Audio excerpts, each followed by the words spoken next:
কালকে জুমার দিন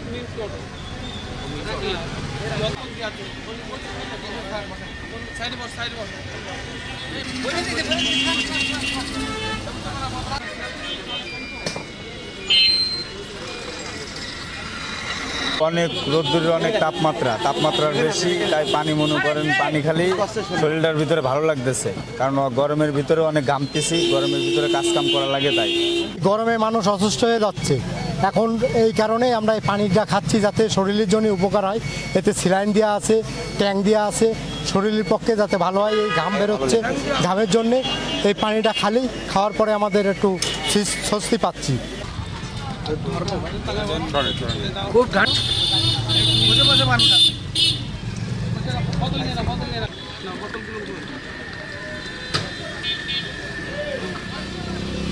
আজকে 8-10 দিন ধরে করতেছি। এই প্রচুর যে তাপমাত্রা, গরমে জনসাধারণের উদ্দেশ্যে যে পানি তৃষ্ণা, এই কারণে উদ্যোগ নিলাম যে জনগণ পথচারীদের এটা সেবামূলক যে স্যালাইনের যেটা ঘাটতি এটা খাওয়ানোর জন্যে।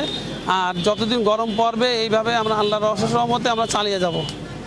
হ্যাঁ, পথচারীদের পানির তৃষ্ণা, এটা খুবই গরম তাপমাত্রা, যশোরে 42-44 ডিগ্রি তাপমাত্রা, এতে করে জানের খুবই কষ্ট হচ্ছে, পানি পাচ্ছে না মানুষ। সেইগুলোর জন্য আমরা এই উদ্যোগ নিয়েছি গত 8-10 দিন থেকে। আজকের থেকে শনিবার, এই শনিবার থেকে আমরা এতে দিচ্ছি, স্যালাইন দিচ্ছি, আপনার লবণ দিচ্ছি, গ্লুকোজ দিচ্ছি, ট্যাঙ্ক দিচ্ছি, চিনি আর লেবু শরবত সম্পূর্ণ মিলিয়ে আমরা এটা দিচ্ছি জনগণের সেবার কারণে।